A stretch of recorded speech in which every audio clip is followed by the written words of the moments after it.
Lucy Wailerero. So Lucy Wailerero is my name. I am from Nairobi, Kenya. Um, I'm dyslexic and I'm a mother of two dyslexic and ADHD brilliant children. Um, I work at a telco in Nairobi, where I have been for 25 years now. And it's been quite a journey. My topic, or the topic I've been given to address today, is beyond the struggle, building a career with dyslexia. So I think I'll just dive into it. So briefly, I started off in 2000 where I'm working at, and I joined as a customer care agent. To begin with, before I joined, I had tarmacked, if you understand, looked for a job for about 3 years. And my main challenge when I look back was how I did my interviews. Um, as you can imagine, the challenges of a dyslexic, I couldn't quite express myself well. And of course, I had challenges around doing the exams they give you when you join an organization, aptitude tests. Most of the time I didn't finish on time. So probably I did half, and that of course gave me away. I mean, there's no way you'd qualify if you don't finish. And probably I had a lot of spelling mistakes being dyslexic. And remember, I did not know I was dyslexic. So anyway, my career journey started from customer service into an analyst, into a team leader, and now into a product development manager. I will tell you about it as I go along. So maybe a brief on how I discovered my dyslexia and how it has shaped my journey. So my two children, one is 19, the other one is 16. So at an early age, they had hyperactivity. Hyperactivity for boys is normal, but now theirs was at another level, so that we had to seek medical support and seeing psychiatrists and psychologists to figure out what is all this, because the schools were sending us, I mean, we're being called to schools all the time that they are overly playful and they're not attentive and they're not getting it when it comes to reading. So we go to a doctor, and then of course we are told it's ADHD, and then we're told with time we will discover what else is what other challenge they have. As we went along, when they got to about standard 1, 2, the headmistress at the school told us that this is very likely to be dyslexia. So they went for an assessment, and there they were. And the school actually sent us away, not very nicely, because we were told then we were dropping the school average and they could not be in that school anymore. So anyway, we move on to special school for dyslexia. It's called Kenya Community Center for Learning, KCCL. Some of you might know about it. It's very good for children who struggle with learning. And, they found their space well accommodated, unlike where they were before. They were so dejected and, then there was a lot of beating in school. They're not very happy children in school, but now when they went there within a month, they were so excited. They were thriving, and shortly they were even in leadership positions and already starting to read and rediscover themselves and happy to go to school.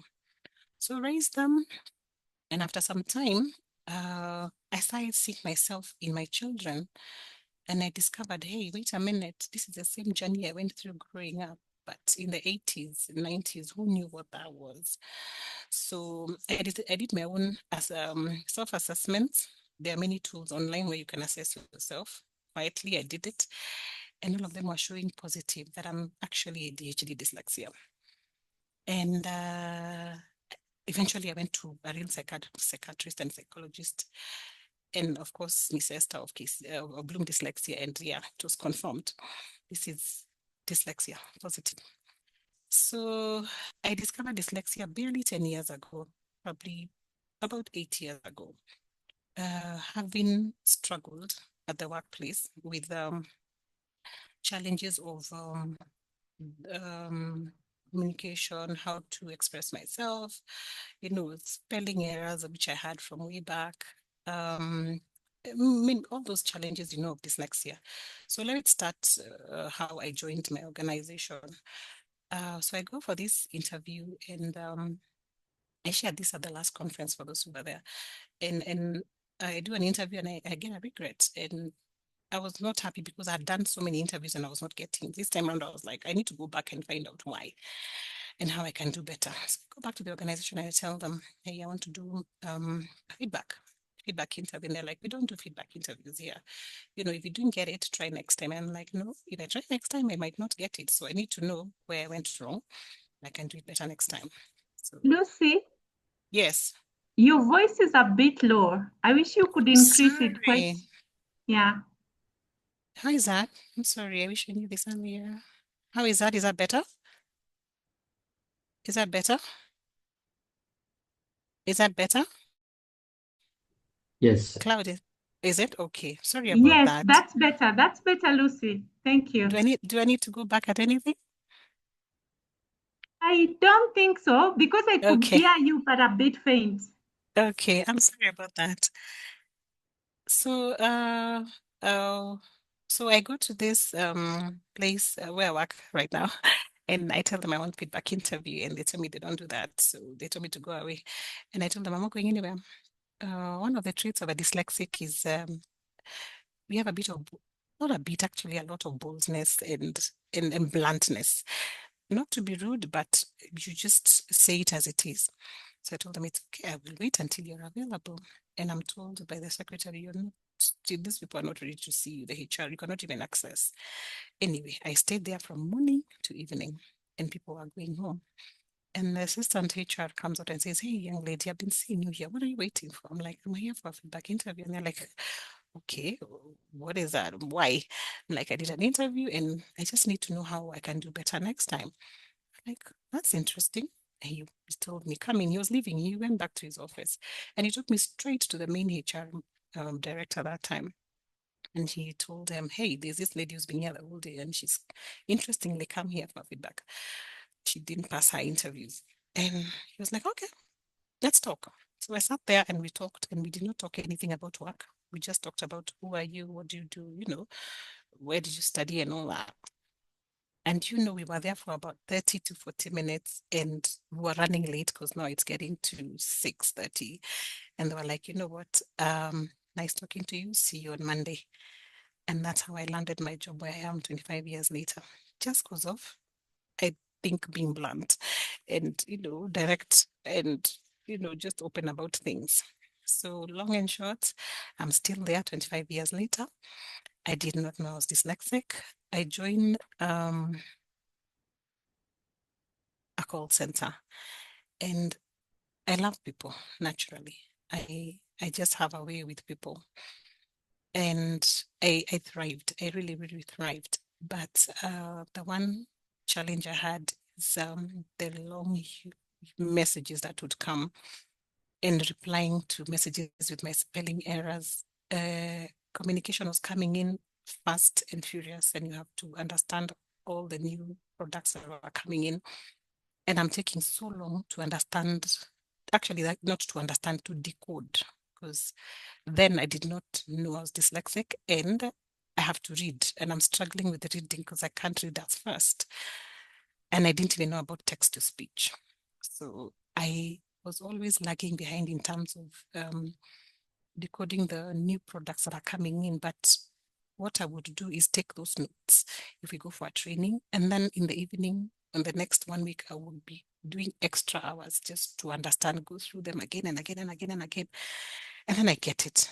And that way I was able to understand and settle in well. I was very good at what I was doing at my work. Eventually, I was moved to another level. I grew to be an analyst, and that means a lot of data, analyzing data and resolving people's problems, customers' issues. Again, there I had my challenges because of decoding and just analyzing the data right there. Yeah, then I grew into team leadership. That's where I thrived most because I'm a people person and I work very well with people. The thing with being a team leader is you do a lot of engagement with your staff and customers. And then being dyslexic, one of the strengths is being able to feel people. You read energies, you feel energies in the room. You know, when people talk, when people walk in or you walk into a space, somehow, if you're dyslexic here, you agree with me. There's a way you are just able to tell, hey, this space is warm, this place is not, this person is not happy, this person is happy, this person needs your support, this one, you know, you just find a way of managing people naturally. So anyway, that way I was able to understand not really understand, but I was able to cope. You tend to cope, even despite all the workload that comes. However, one of the challenges I've had as I've worked is time management from the onset. What my children's teacher, and especially Miss Esther Bloom, calls and forgetfulness. I have forgotten it again. I'll remember and tell you. Executive dysfunction. It's called executive dysfunction. So organizing myself and time management was one thing that would have gotten me kicked out by now. And you know, it's not like you're not doing anything. Somehow you wake up on time and somehow you're running around your house doing very important things, but you forget you're supposed to be at work at a certain time. And by the time you're running out of your house, you have like 30 minutes and you're going to be on a journey for 1 hour. So definitely you'll be late. Anywho, me and my communication skills, I was able to work around and, you know, convince my bosses, you know, sometimes you just give stories and manage yourself at work. So anyway, I'm already into my struggles. So another struggle that I had was emotional, you know, the frustration of not getting things, sometimes a lot of self-doubt. And then that way you tend to cover yourself and because you're fearing being misunderstood. You know, like, I mean, this lady is a graduate and why is she taking so long to understand things? Why is she, you know, doubting herself? So you tend to cover yourself. And it's frustrating. At the end of the day, you go home and you beat yourself and you're like, why did I do that? Why didn't I understand this? Why didn't I, you know, manage this situation better? And it's just because your brain took time to decode that information and give, you know, appropriate maybe feedback or management of the situation. So emotionally, it's been very frustrating. But with time, you realize it's actually a strength. It's when you realize it is dyslexia, I accepted, you know, I accepted myself and realized, you know what, in as much as I'm having all these issues, it's okay. I'm okay the way I am. Actually, I always say I am complete the way I am. This is my normal. You could be normal because you don't have dyslexia, but this is my normal with dyslexia and I'm good to go. Yeah, so self-motivate yourself, you know. So some of the main challenges I've had as a dyslexic is the normal things like telling left from right. Can you imagine even now? I still cannot tell left to right. Claudians, whether you're allowed to laugh or interject, it's okay. I have to do this. And I've always wondered why I do this. I, I get so confused. Sometimes I'm on a highway and I don't know whether I'm going towards Nairobi or towards central Kenya. Can you imagine? It's just something with your brain, you know. So yeah, so left to right is still a challenge, and there's a solution. Just do this. This is the correct spelling for L. I mean, that's the letter L is like that, right? So if this is L, this must be the right side. The correct, this is left. The wrong one is right. That's how I work. And then another challenge I get is spellings. Words like there, the Their. I, I to date, it's a challenge. Thank God for WhatsApp and the spell checks on Word. You know, after you complete the sentence, it can tell you actually this is the right word. Where this with IS and this with ESE. That's what I'm trying to figure out. Sometimes I still make those mistakes. Can you imagine I'm sending executive emails and the spelling errors are there. So thank God for spell check. I still struggle with those words. I talked about timekeeping and forgetfulness. That one is something I have learned to live with, accept myself, and I cope. I I am who I am. I'm okay. I'm okay with this. So these struggles, I decided, you know what, I'm not going to dwell on them. I'll accept myself, as I said, and and find a way, you know. So one of my coping mechanisms, of course, has been my communication skills. I talk, I like people, so I become very nice so that you don't see you. I mask it, you know.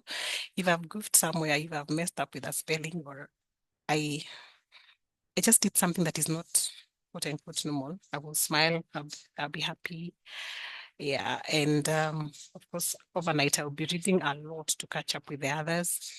And then I've had to work extremely hard to, you know, to be at par with my colleagues, and that has worked for me. I don't mind working hard. My mom always says hard work has never killed anybody, so I work hard, and I think I also work smart to catch up. So one of the strengths I have seen in myself has been problem solving. I find people coming to me a lot for solutions, and sometimes I don't understand why me. You know, me, I'm this person with all these challenges sometimes, but you know, you realize you have strengths that even you yourself don't understand. But I always say, if people are coming for you for solutions, it means you have something to offer. So uh, creative problem. I am very creative, by the way, innovative. I have come up with several innovations that have been used in my organizations that are doing very well. You know, problem solving, out of the box thinking. You know, when you're in a meeting, people are talking, and having conversation around an issue. I can't concentrate for too long. I do like max 10 minutes. After that, I am building castles in the air.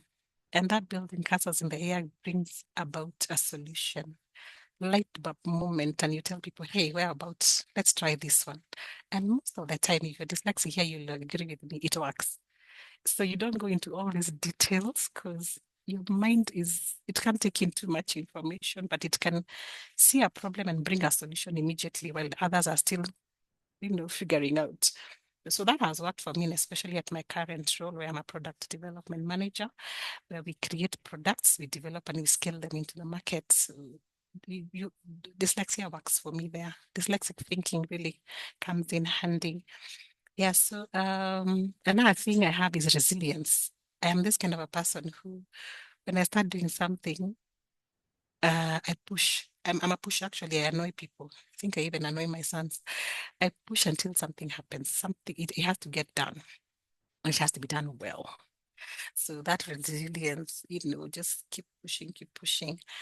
Then yeah, and I'm a woman of faith, so a lot of of my strength comes from my faith. My God, I pray a lot. I'm a believer, so that gives me strength to carry on, to go on, and to just believe that all is well. So the things that have empowered me as a dyslexic in my career have been what is known to all of us, leveraging on technology, which for us dyslexic is in reading, we use text to speech and speech to text. AI has come in very, very, very handy. I always call it my co-pilot because sometimes when I have these long emails coming in and I cannot decode as fast as I should, AI comes in handy. And you know, you just tell it, hey, summarize this for me. Get to the point. What are they trying to say me to say in this communication? And boom, you know, you are there. So yeah, technology has been a plus. And of course, all the apps that we have nowadays that have shortened everything, all the apps we have on our phones, that works really well for me. And then also, I schedule myself. I have to schedule myself and even my children. We work with schedules. If you don't schedule yourself, you're going to mess up in many ways because we tend to forget. I tend to forget. So you just draw up something. It's always up on my wall, like this is what we're doing today, this is what we're cooking, this is the time we are going for this is, when I get into the office, I must have a to-do list. I've always had a to-do list from even before I discovered my dyslexia, never knowing it's because of my dyslexia. So to-do list is a must, and then you go back to it and you check, or XXX what you've not done. And before you start your day, check yesterday's and the other day, make sure they're done. And then, you know how the to-do list works. That scheduling really works for me.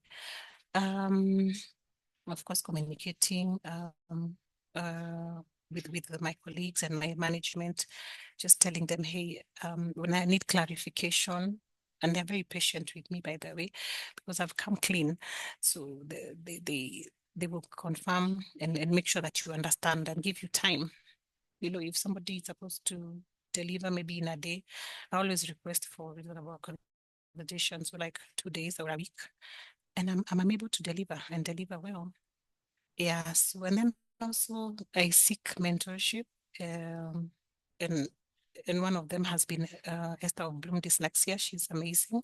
She supported me in many ways. Sometimes when I do not understand what I'm going through or what my children are going through, she will come and tell me, "Hey, this is some of the things that are with dyslexic. So nothing unusual. Just walk around it like this, like that."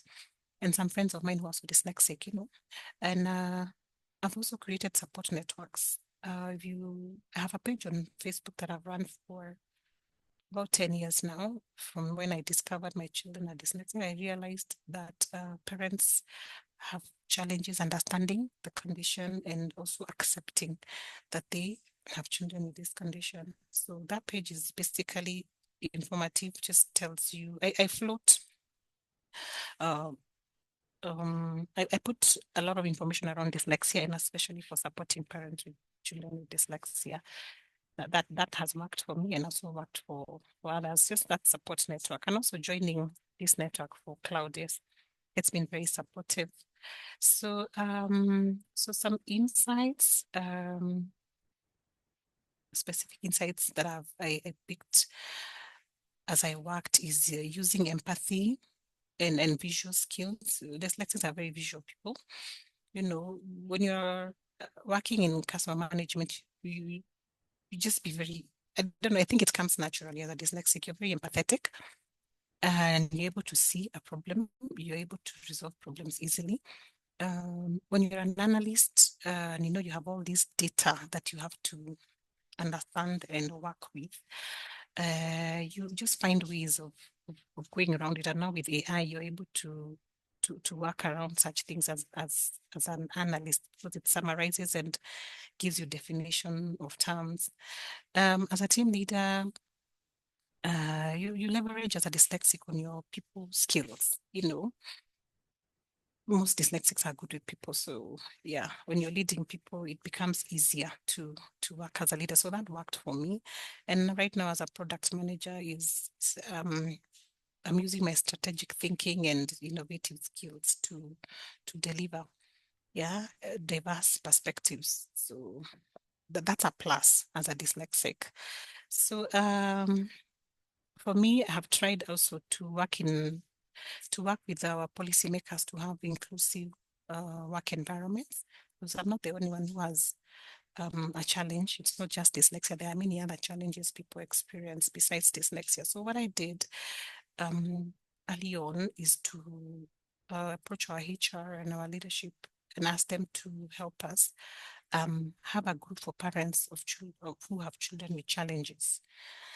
And that was accepted. So we have a workplace support group for parents of children with disabilities. And that works very well because we are able to encourage one another. We have our sessions, we have times when we meet and discuss our issues. And they also come with people who encourage us, people who teach us, depending on the conditions we have. We have all sorts of PWD issues within that space. And that support really, really works. I also do a lot of what we call docu-stories. You do storytelling around your issues, around parenting, around challenges at work, so that you create awareness amongst your colleagues. You realize you can't work alone. And some people take time even to understand this neurodiversity issue is. Some don't still do not understand. Some don't even believe there is anything like that. So a lot of communication goes around. I do webinars every October just to create awareness around dyslexia. Dyslexia Awareness Month is October next month. So I make sure every year we have a webinar within the organization to teach my colleagues around about dyslexia and how to identify us and to work with us and to understand us. Yeah, uh, so my advice around this would be, if you're dyslexic, embrace your dyslexia as part of your unique identity. You are normal. The way you are, that is your normal. I call myself, this is my normal. And no, the good book says we are wonderfully and beautifully made. So embrace yourself. And don't hesitate to ask for assistive tools within your organization. Like I do that. I tell them, hey, I need maybe text to speech. I need to be on my headsets so that I don't get noise, because I get what is called sensory overload. If there are too many people in the room, that's distraction. Move to a space where you're alone, or not too many people moving around because you get distracted. Have your earsets and do text to speech. Listen to your emails so that you better understand. We hear better than read. And then focus on continuous learning. Keep learning. Go online and read a lot about dyslexia. Follow all those spaces. Join Claudia here. Learn from her online school. Go to Made by Dyslexia. Learn from Richard Bryson's space. Just do your research and learn, and that way you tend to understand yourself better and even understand people around you with dyslexia or neurodiversity better, and even your children if you're a parent like me. And then create small wins, and when you've done something, pat yourself at the back. Don't wait for somebody to pat you at the back. Just be happy. Just be happy. And when you create a new idea, you resolve an issue in the office, or you sort your child over an issue, just learn to appreciate yourself. I mean, as I say, I can never stop saying that is your normal, and you're good, wonderfully and beautifully made. So that's my long and short, and well, my closing remark would be, dyslexia is not a barrier. It's just a different way of thinking. And this different way of thinking can drive you to great success. Your journey is, or rather, my journey is a proof that it is possible to build meaningful and impactful career. I never thought I would be here. With the challenges I had, I never thought I would even grow. But I'm grateful to God. Here I am. Thank you. Thank you, Claudia. Thank you for listening. And unless there are any questions, I think that will be it for me.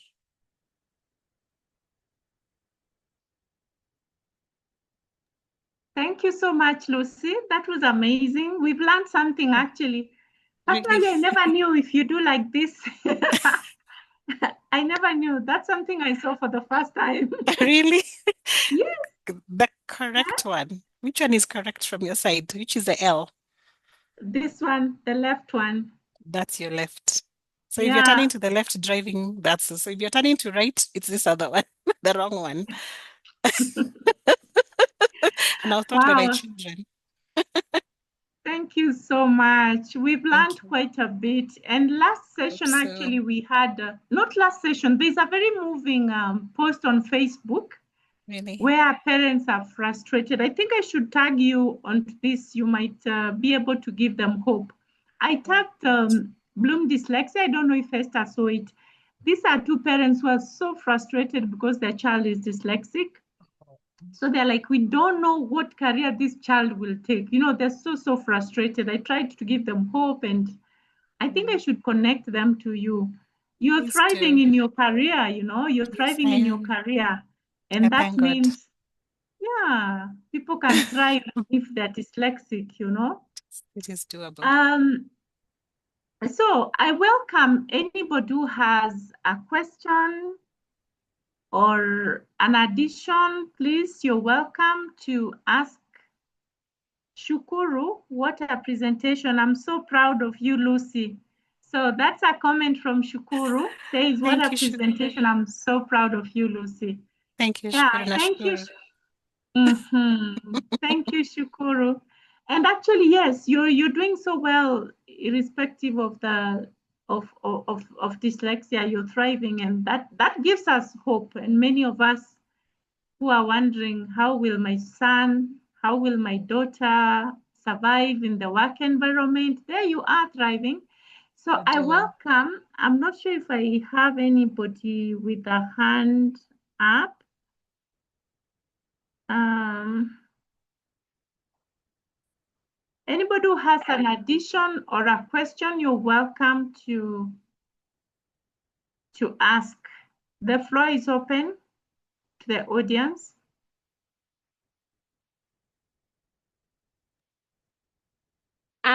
Thank you, Cordians. Thank you, Lucy, for the wonderful presentation.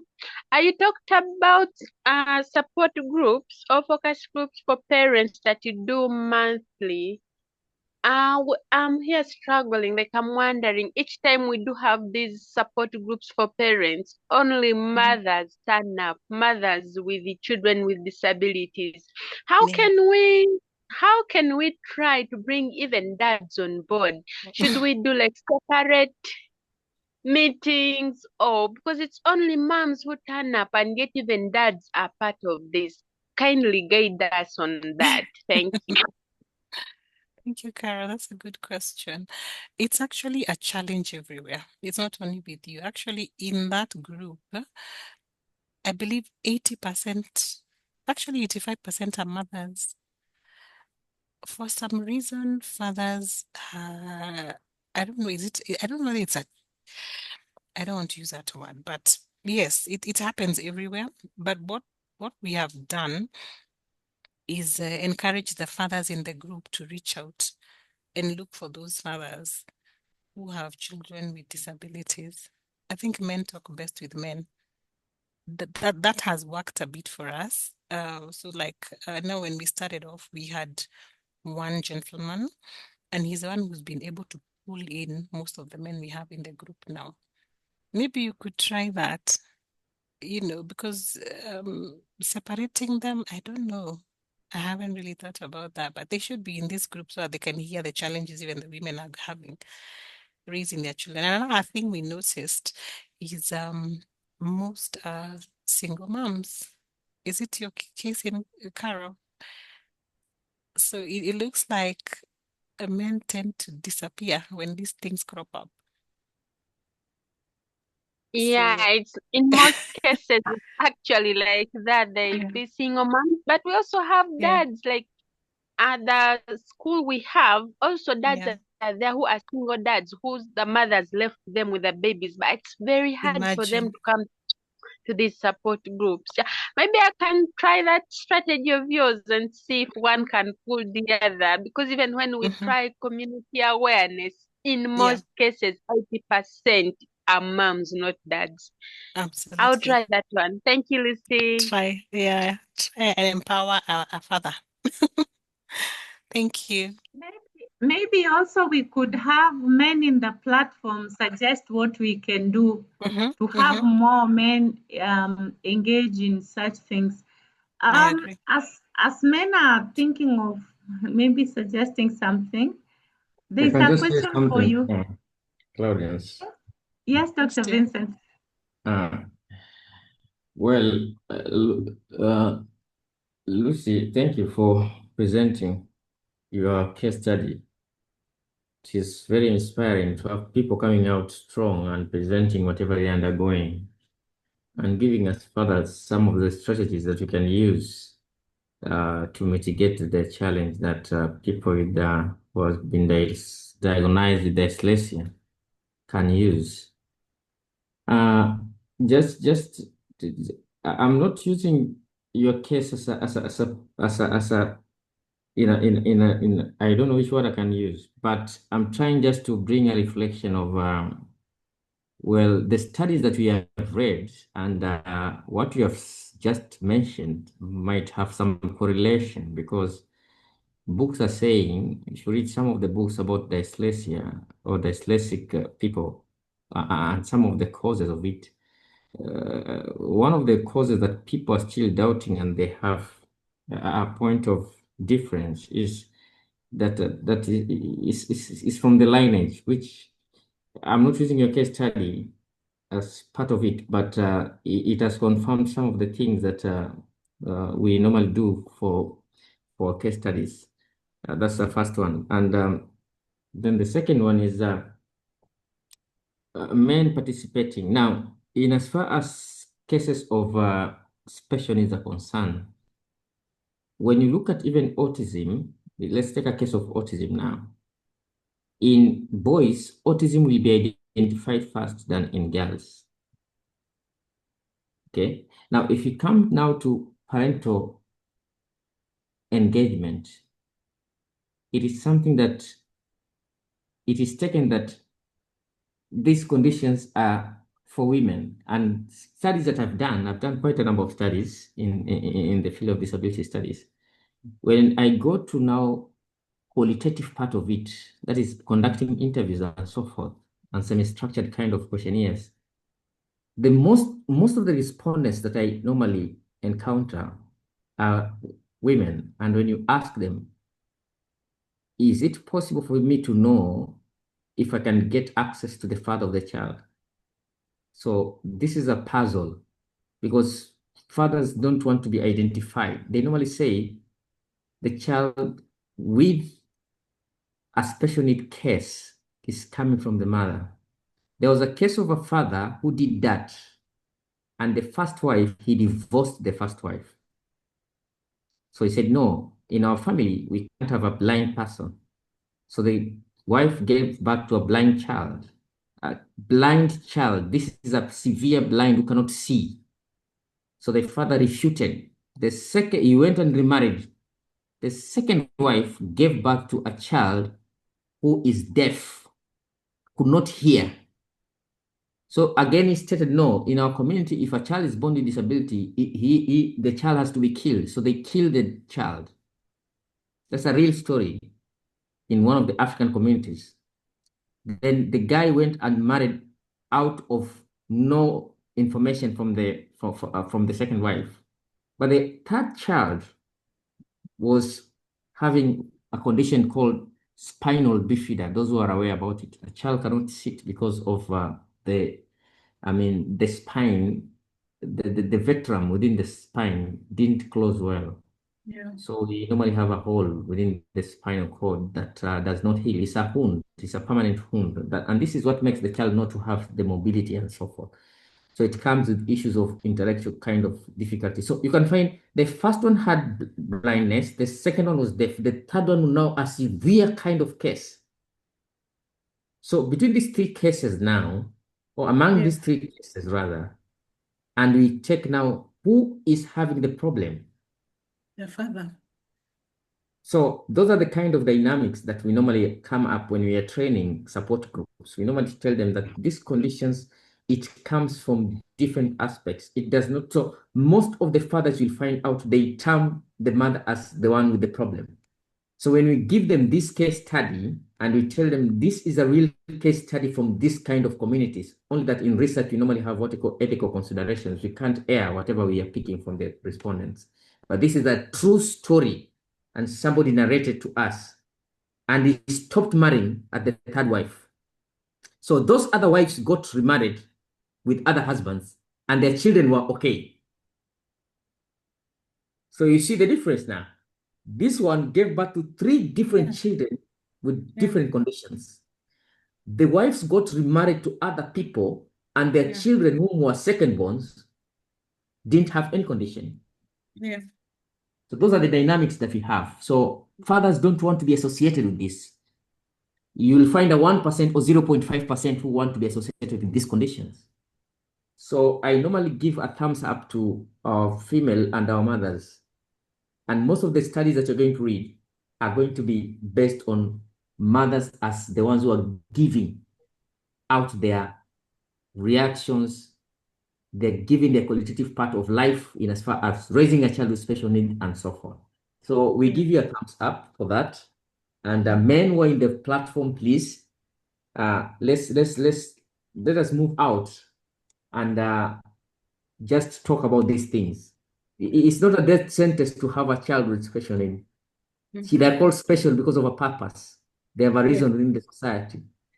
And very many people have made it with those conditions. So we just need to come out and talk about it and assist our other part of life. I mean, the other half that we have in the families. Thank you, Claudius.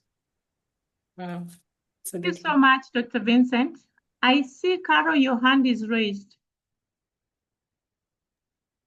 And thank you very much, Dr. Vincent. Lucy, this is another question that goes to you. In the support groups, do you also get these parents who are still in denial even after training them for 4 years, 5 years, and the parent is still in denial, like they cannot accept, they fear in the community. You find at school, yes, they bring their kids, but back home, they lock their kids up in the house. They don't want to move with them. They don't want them to socialize with others. Do you still have such cases, and how do you go about that? Thank you, Cara, for your question. Yes, we do have such cases because it's really about accepting. It's not easy to accept. I know I had the same issue initially.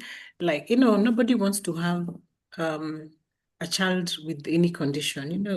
Ukizaa mtoto, you just want them to be perfect, But then, even as ourselves, we are not perfect. Nobody is perfect. Everybody has like a something.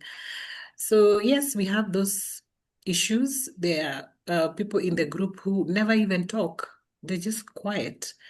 And then you realize it's acceptance. And you understand it's not easy. Everybody has their duration, some pick it quickly, others take time. Thankfully, I accepted. Well, it took a short time. I had to move quickly because, I need to support them. Yes, so yeah, acceptance is an issue.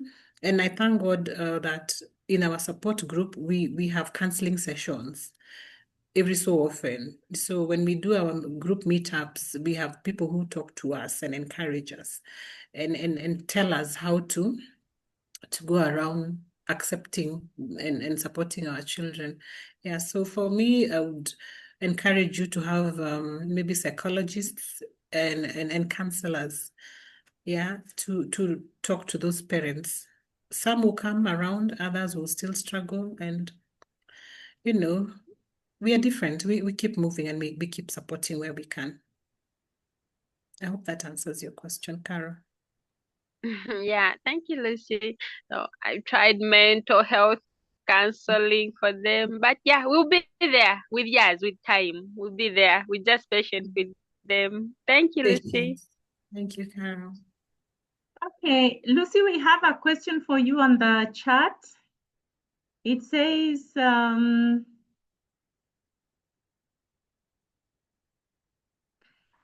like this: thank you, Lucy, for a wonderful presentation.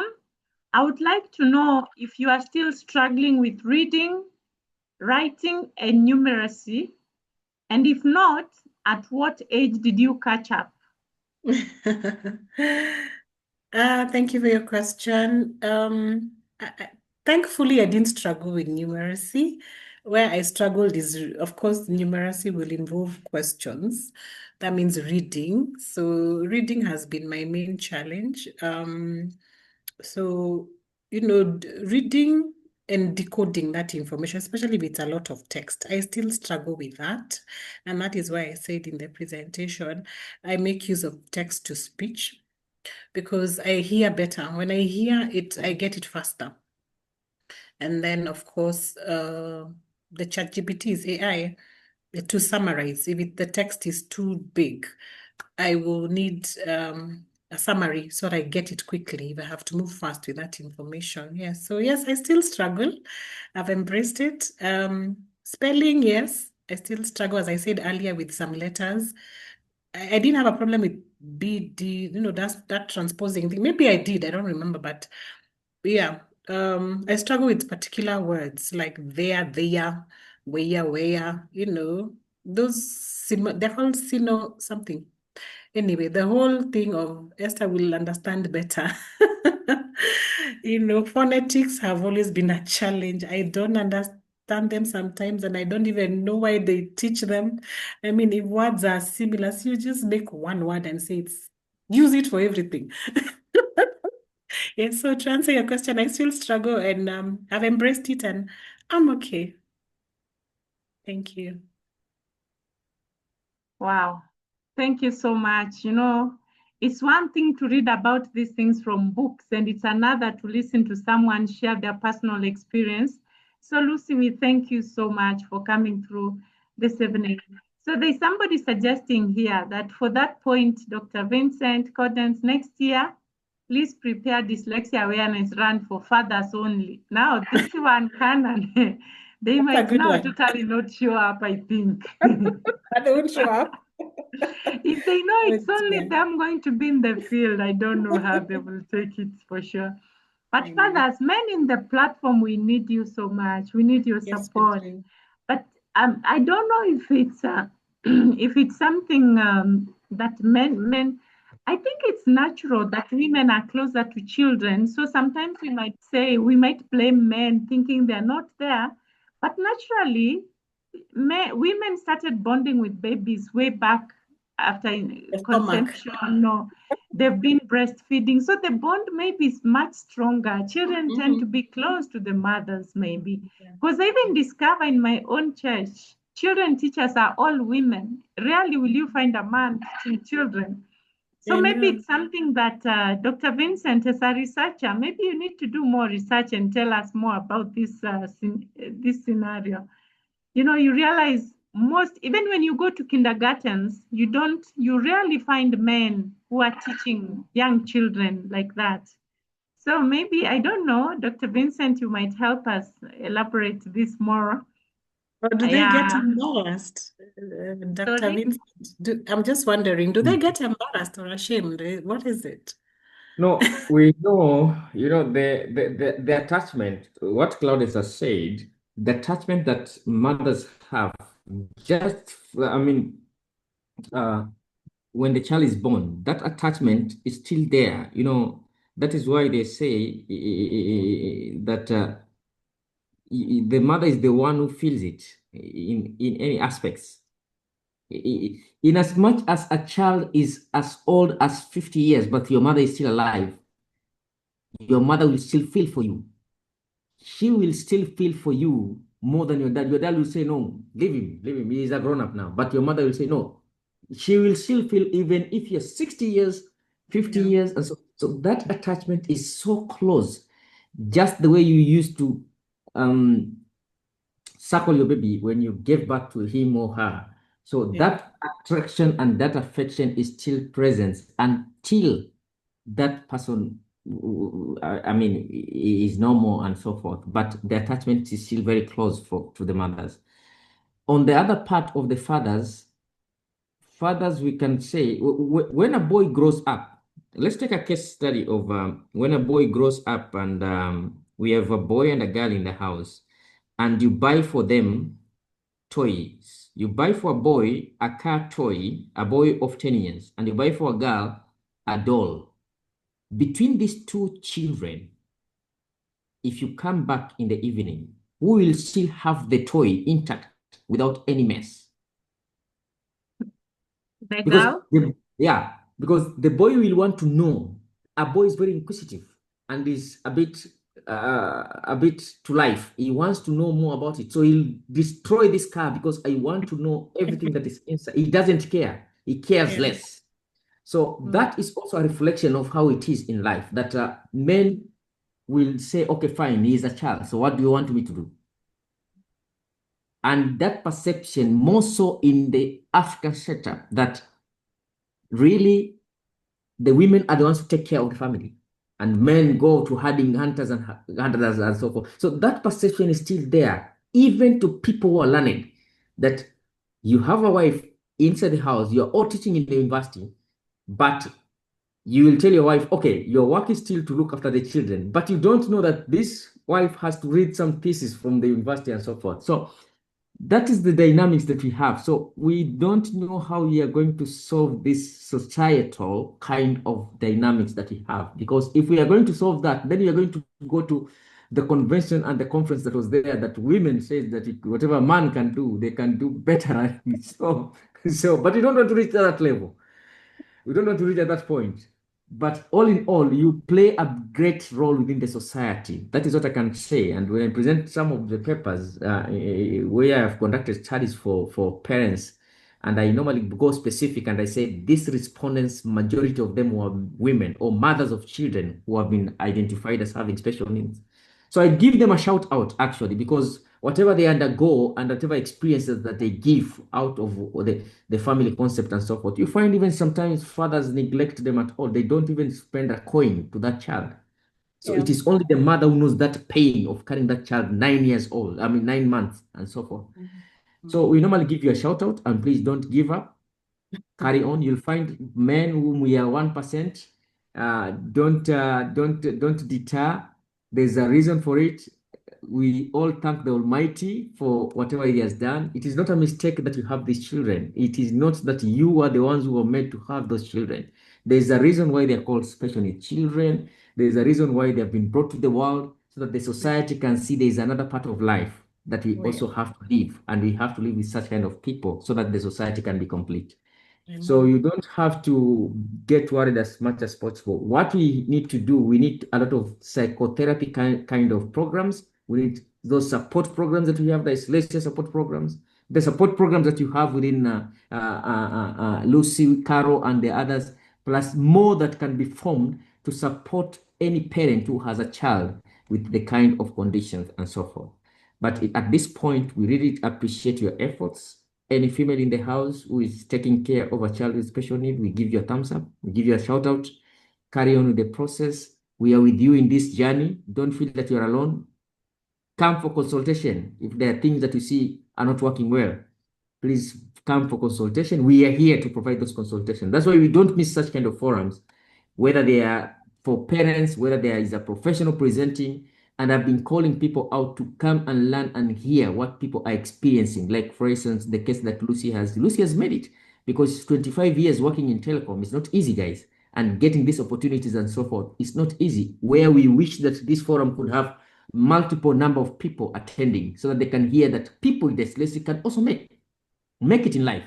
It's not that we learn people from abroad and say, oh, Michael Jackson, oh, Michael Jordan, oh, Albert Einstein. No, we want also to write books where we can quote Lucy, a Kenyan who had dyslexic, once presented a paper on this day, 9th of September, 2025. And she stated that, we want also to write our own history, not to read other people of the globe. Absolutely. So that we can have people who have made it also from our perspective, and we can be proud of them, and we can award them when we reach the awarding time. We can say, this is a lady who has lived with dyslexia for years, and she has made it. What makes other people with dyslexic or other conditions not to make it? So those are the kind of things that I normally tell people. We need a new paradigm shift from the African perspective. We need to be a collective kind of we have to have an intersectoral kind of mechanism where we come together and see how best we can create that kind of awareness and appreciate whatever people having those conditions have done within the society, and also give them chances, not to sympathize, but to empathize with them that they can do this. We need this, and so forth. Otherwise, thank you so much, Lucy. Thank you, Claudence, and thank you, the participants and those who normally participate in these forums. I think they're learning so much. We have people who don't miss. And I think Susan will start taking the attendance now and say, oh, this one has been present, this one has not been present, and so forth, because there are people who don't miss this. And I think they're learning so much from these forums, if I'm not wrong, those who are attending every time, so such that they can be facilitators in different per se, and so forth. So thank you so much. Thank you, sir. Dr. Vincent. Thank you so much. And you're one of them who normally attends quite religiously, and we are grateful to have you in our midst. I would like to tell you that let us continue supporting each other. I am so proud of Lucy. Imagine she attended the conference we had in Nairobi, and she's part of the people who are coming to Tanzania to run Dyslexia Awareness Run. So imagine if you're in Tanzania and you're not attending the run, someone is coming all the way from Kenya, staying in a hotel just to come and support this cause. If you're in Tanzania, it will be a shame if you miss. Please just support us. And if you're not able to run for whatever reason, you can even give 10,000 Tanzania shillings. And that will go into supporting one child to access a kit, a simple kit, and run and get the awareness. You can imagine if we start with children, we are planting a seed, our mindset will be changed. So thank you all, and continue supporting this, and attend, and bring your friends. Once our community is aware, we are better off. Lucy, closing remarks before we go?